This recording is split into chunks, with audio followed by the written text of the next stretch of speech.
Sydney. I had been waiting my whole life to get to Sydney. I got to the airport, to the hotel, checked in, and sitting there in the lobby was a brochure for the Sydney Festival. I thumbed through it, and I came across a show called Minto Live. The description read, "The suburban streets of Minto become the stage for performances created by international artists in collaboration with the people of Minto." What was this place called Minto? Sydney, as I would learn, is a city of suburbs, and Minto lies southwest, about an hour away. I have to say, it wasn't exactly what I had in mind for my first day down under. I mean, I thought about the Harbor Bridge or Bondi Beach, but Minto? But still, I'm a producer, and the lure of a site-specific theater project was more than I could resist. So off I went into Friday afternoon traffic, and I'll never forget what I saw when I got there. For the performance, the audience walked around the neighborhood from house to house. And the residents, who were the performers, they came out of their houses and they performed these autobiographical dances on their lawns, on their driveways.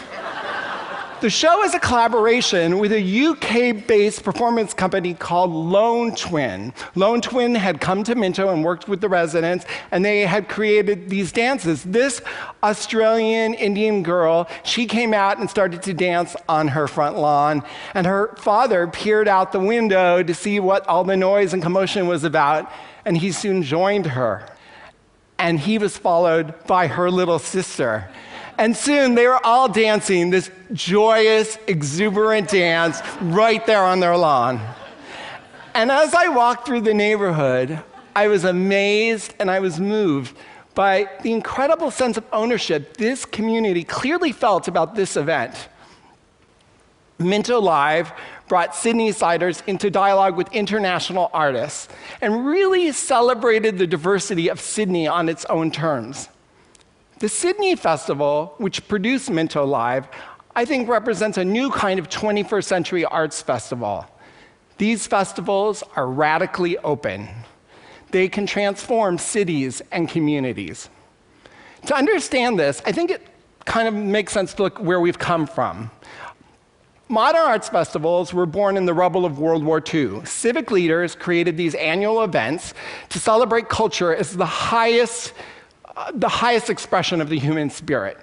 In 1947, the Edinburgh Festival was born, and Avignon was born, and hundreds of others would follow in their wake. The work they did was very, very high art. And stars came along like Laurie Anderson and Merce Cunningham and Robert Lepage, who made work for this circuit.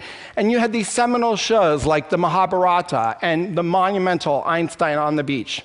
But as the decades passed, these festivals, they really became the establishment. And as the culture and capital accelerated, the internet brought us all together, high and low kind of disappeared, a new kind of festival emerged. The old festivals, they continued to thrive, but from Brighton to Rio to Perth, something new was emerging. And these festivals were really different. They're open, these festivals, because like in Minto, they understand that the dialogue between the local and the global is essential. They're open because they ask the audience to be a player, a protagonist, a partner, rather than a passive spectator. And they're open because they know that imagination cannot be contained in buildings.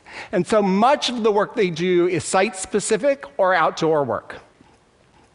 So the new festival, it asks the audience to play an essential role in shaping the performance.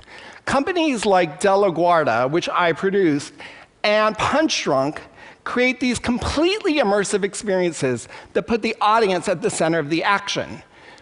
But the German performance company Rimini Protocol takes this all to a whole new level. In a series of shows that includes 100% Vancouver, 100% Berlin, Rimini Protocol makes shows that actually reflect society.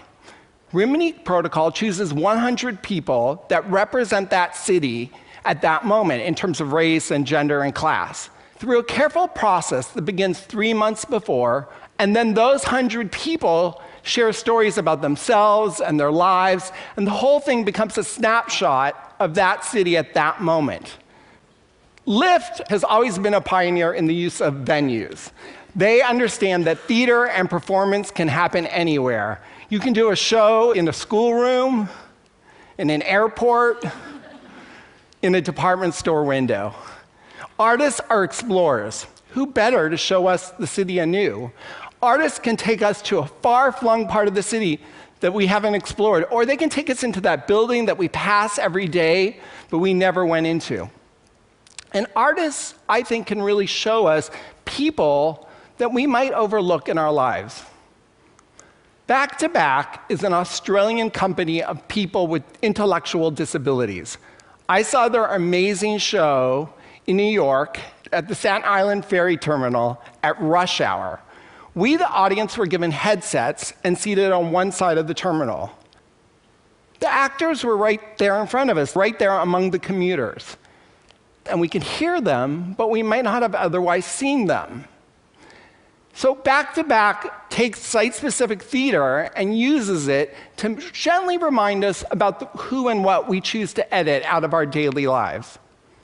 So the dialogue with the local and the global, the audience as participant and player and protagonist, the innovative use of sight. All of these things come to play in the amazing work of the fantastic French company Royal Deluxe. Royal Deluxe's giant puppets come into a city and they live there for a few days. For The Sultan's Elephant, Royal Deluxe came to central London and brought it to a standstill with their story of a giant little girl and her friend, a time-traveling elephant. For a few days, they transformed a massive city into a community where endless possibility reigned. The Guardian wrote, "If art is about transformation, then there can be no more transformative experience. What the Sultan's Elephant represents is no less than an artistic occupation of the city and a reclamation of the streets for the people." We can talk about the economic impacts of these festivals on their cities, but I'm much interested in many more things, like how a festival helps the city to express itself, how it lets it come into its own. Festivals promote diversity, they bring neighbors into dialogue, they increase creativity, they offer opportunities for civic pride, they improve our general psychological well-being. In short, they make cities better places to live. Case in point, when the Sultan's Elephant came to London, just 9 months after 7/7, a Londoner wrote, "For the first time since the London bombings, my daughter called up with that sparkle back in her voice. She had gathered with others to watch the Sultan's Elephant, and it just made all the difference." Lynn Gardner in The Guardian has written that a great festival can show us a map of the world, a map of the city, and a map of ourselves. But there is no one fixed festival model. I think what's so brilliant about the festivals, the new festivals, is that they are really fully capturing the complexity and the excitement of the way we all live today. Thank you very much.